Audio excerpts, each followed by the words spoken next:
Hi everybody, welcome to my Cook at Home series with Tonya here in my Cooking on the Bay kitchen. The dishes that we cook in this series are all from my Cook Real Foods series of cooking classes that are all low carbohydrate and healthy fat. The recipes for all these dishes will also be on the website, so you can have a look at them there. What we're going to start with is a lovely meatball mix, which we're going to nestle into a mushroom sauce, a creamy mushroom sauce. The meatballs are the same sort of mince that you could use for hamburgers, so they make a nice hamburger base. You can also put them into your Napoli sauce, nestle the meatballs into the Napoli sauce. You can put them through your pasta. You can use them with shakshuka. You can use them in a variety of ways, so be creative with the use of your meatballs. And for the ingredients that I have here, you can also add a few ingredients if you wanted to add some more grated carrot or some chopped up capsicum or something like that. But what we're going to do today is we're going to roughly chop our onion and our garlic. We're going to chop up our zucchini. We're going to pop them in the food processor along with my roughly chopped bacon, approximately an egg. We'll see how wet we want it to be. We've got our psyllium husks, which are the binding agent. And if you don't have psyllium husks, they're just the husk from a seed, a plant seed, and they've got a variety of uses, but I like to use them as a binding agent in my meatballs and a few other things. But if you don't have psyllium husks, you can use tapioca flour as a substitute. We have 250 grams of chicken mince and 250 grams of pork mince and an onion and a garlic, which we'll roughly chop. So we'll start with this as our meatballs, and then we will cook those around about the same time as we're cooking the mushroom sauce, okay? So to start with, we're just going to roughly chop our onion here, pop it into the food processor.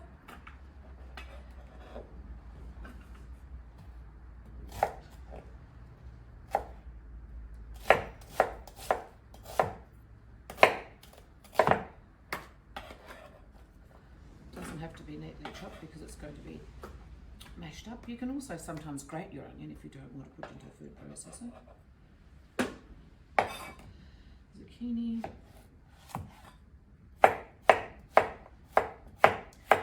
Chop, chop, chop.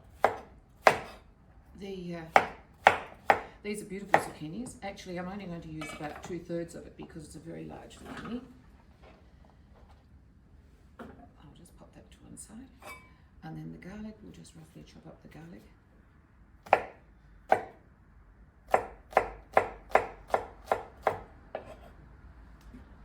that in. Put the bacon in. Give it a little burst. That's going to make a big noise. Add a little bit else. We'll add oh no, we might give it a bit more.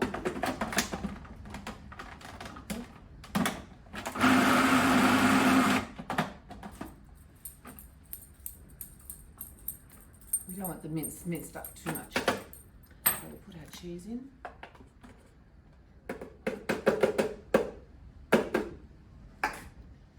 We'll put our mince in. And when we've done this, we're going to season it with some sea salt and pepper. And then we're going to taste a little bit.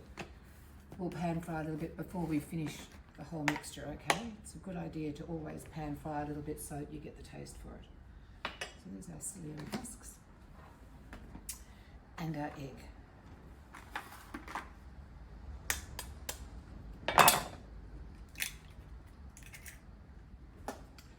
We'll just whisk that up a little bit, and we'll put it in a little bit at a time. So perhaps half to start with. Don't want to make them too wet. If you do happen to make them a little bit wet, it doesn't matter. You can just add a little bit more psyllium.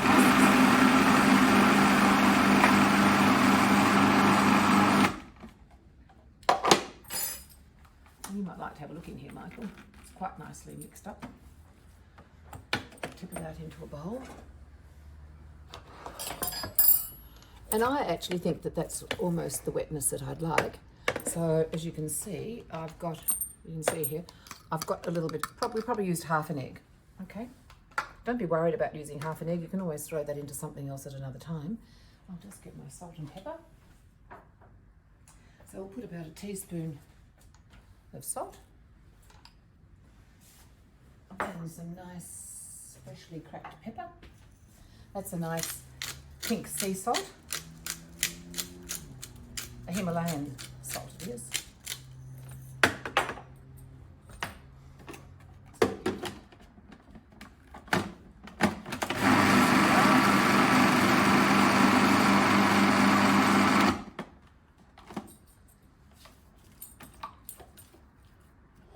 I think I might just put a little bit more egg in.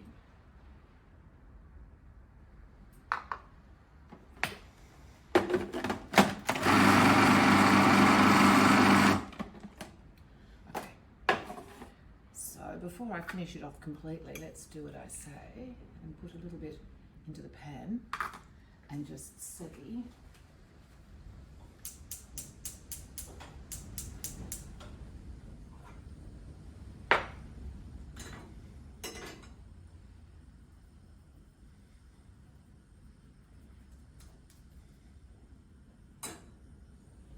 So we won't actually make all of these this afternoon. I'll just make about 6 for us for a demonstration, and the rest of them I will make later. Now you can either freeze them as they are uncooked, or you can cook them all up and freeze them cooked. So they're quite versatile in that you can prepare them like that at home, because it's often a good idea to make a large quantity, particularly at the moment when you might want to have your freezer full of some nice bits and pieces. So nice and sizzling hot. Hear that lovely sizzle?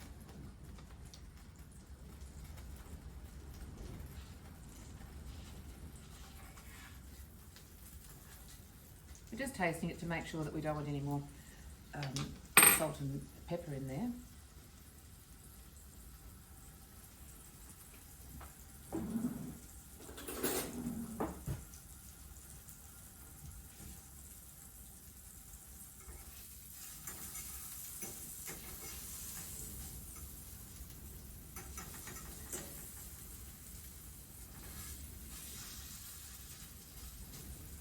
Just let that sit for a couple of minutes.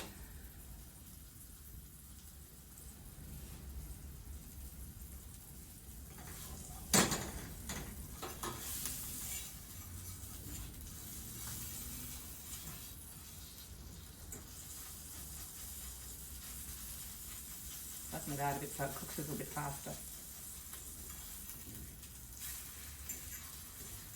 The size that we're making these meatballs in will be about the size of 20 grams, about half the size of a golf ball, I'd say, but you can have them to suit yourself. That's the size I like them, because when they nestle in amongst the mushrooms, they actually sit quite well. Okay, I guess I can have some of this now.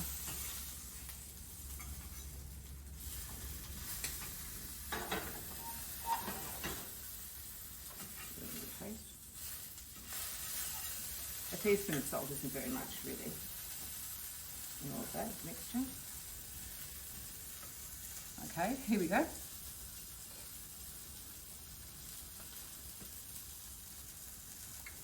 I think we might need a little bit more salt.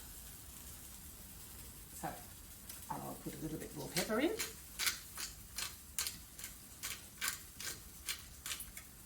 And a little bit more of my salt. Another teaspoon, I think.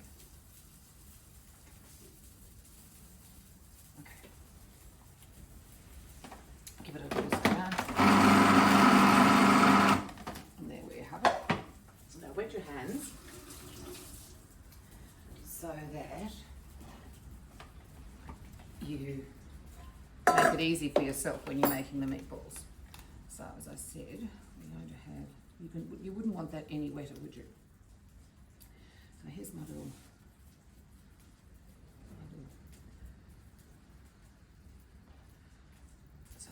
we're just going to do 6, make them all about the same size.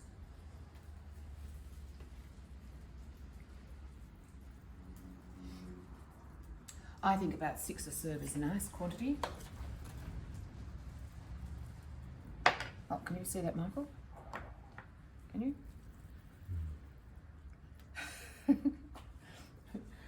Hear a few words. Yeah. Okay. So, the rest of that I'll put away for later. Okay, so that's all we're going to do. Now we're going to let those rest. I'm actually going to let them sit out there where they're only going to be there for a few minutes. Just washing my hands.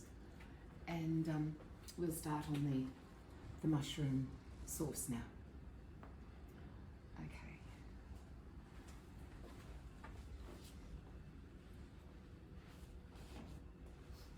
Okay, so there's a little bit, I'll just put this to one side. A little bit of meatball. So with the mushrooms, we're going to chop up the onion. So there'll be more chopping of onion, but this time we want it a little bit finer. So we'll get our knife and do when I cut an onion, I always leave the stalk on the onion, and I like it cut in half because then it gives you a nice flat surface. Then we do a few horizontals, and those of you who have been to my classes will know that I usually talk about the easy preparation of onions. So we've cut a few horizontals, we've cut a few verticals, and then you simply have a claw hand. So you've got your little finger and your thumb there, and you have a claw, so that your knife is always resting against your knuckles, and you're not doing that with your hand. And it actually is a quick and efficient way to cut your onions up. Okay, so we're going to cook these onions. Now, I like to cook my onions. Again, those who come to my classes will know I have a thing about cooking onions. I never have a very hot pan, because if you have a hot pan and you put your onions into hot oil and butter, they go splatter, splatter, splatter, and they'll sometimes burn. So you want them in, I like to cook them in a cold pan with a little bit of oil and a little bit of butter, and start them off that way, start them off slowly, and we let them caramelize nicely, all the natural sugars come out. If you want them coloured, you just turn the heat up a little bit at the end, but we're going to cook them for about 10 minutes, okay?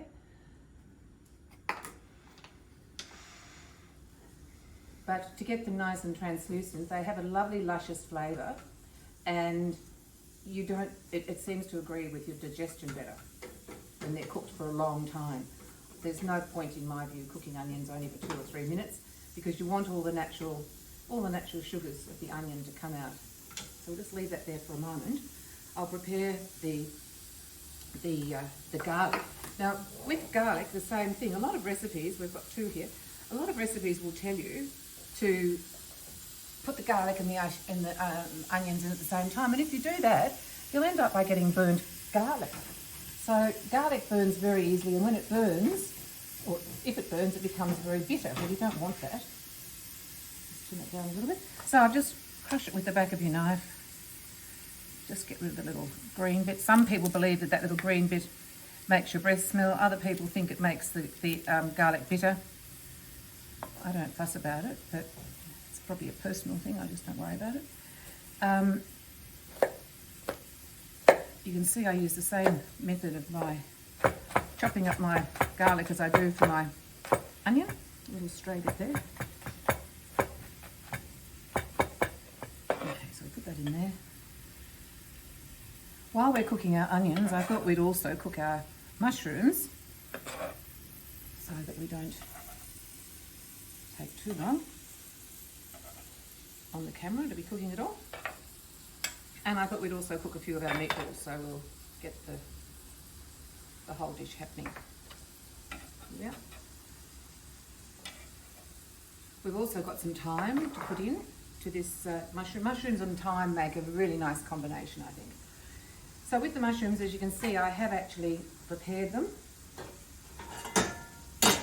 wiped them and cut off the little stems so that any old pieces aren't there. With the mushrooms, the total reverse to your onions, and that is that you want them cooked in a hot pan. You also don't want to overload the pan, so we're going to wait for the pan to get nice and sizzling hot and cook them in small batches so that they get a lovely golden colour. Oh my goodness, it's raining outside, teeming with rain. We've had sunshine, rain, on and off all day. A good day for cooking. So, heating up our pan, and wait for these mushrooms. I might actually put them in the wok burner. Make it hotter, quicker. These pans do heat up very nicely, and I love cooking with these pans. I think they cook steak beautifully because they get a lovely caramelised surface on your steak. And they can become very non-slip too, by the way. You can see these surfaces are they when they're well seasoned. Okay, so we'll just put a few of these mushrooms in at a time.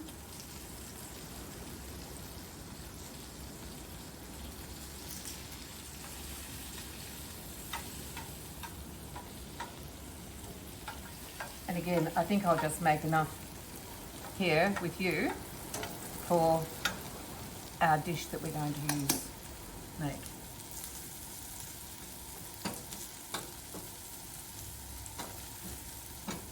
You forget when you're doing these things in cooking classes that actually all of these things take such a long time when you're standing here waiting. So I'll add a little bit of salt and pepper as we go along. There too. Nice salt and pepper. A few grinds of that. And I'm going to put a little bit of thyme. This is freshly grown from my herb garden when I have it. Which I don't have any fresh at the moment. But anyway, you can see the beautiful colours that we're getting from those mushrooms, and the flavour will be so much more intense. Now, I might just transfer that back again to my oven burner now. You notice also when we're cooking these, can you see this, Michael, up close in the pan, that you can see that there's no liquid coming from those mushrooms. All the liquid is staying inside the mushroom, which is what you want. If you overload your pan, you'll find that the liquid and the juice from the mushrooms all leaches out. The reason that I use butter and oil is for flavour. The butter adds a lot of flavour, and the oil stops the butter from burning, okay? So, we'll cook. In my former life, I was a librarian, information manager, and I had always wanted to teach cooking. And so I went and retrained at Holmes Glen Tate in Melbourne, which is now the Cordon Bleu Cooking School, and have been with the sole purpose of actually cooking, teaching cookery. I didn't want to get them nicely caramelised around.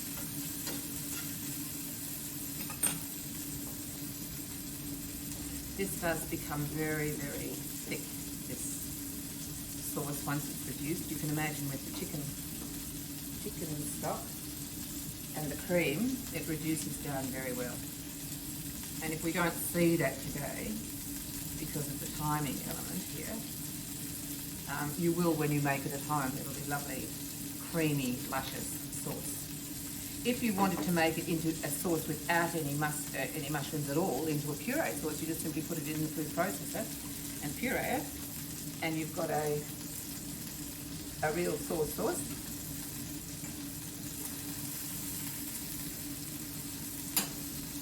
I guess when I say this is a mushroom sauce, I'm using it rather loosely because I like the mushrooms, the whole mushrooms in it for this particular dish.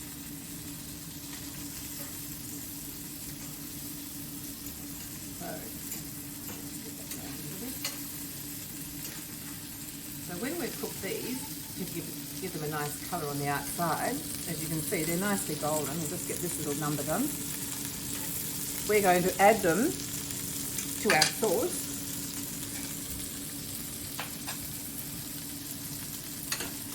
And let them slowly bubble away in that.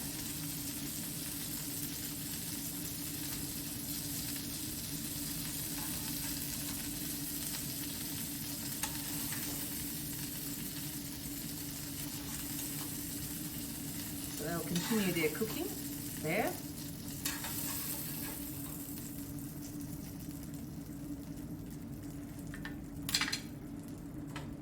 And my intention was to actually serve them for you, but I'm actually not going to do that because I'd like them to continue cooking in that sauce so that it gets a little bit more luscious. So when I serve it though, I do like to serve it in an open soup bowl, and they look very pretty and garnished with a little bit of fresh thyme if you've got it. Because I don't have fresh thyme, I'll probably garnish mine today with some nice parsley stalks, parsley leaves. Okay, so there we have it. I might just give one more tasting of this. It's a lovely dish and I hope you enjoy making it. Simple. That is really very nice. I like a lot of pepper, so I'm going to add a little bit more pepper, and I'm going to add a little bit more salt. So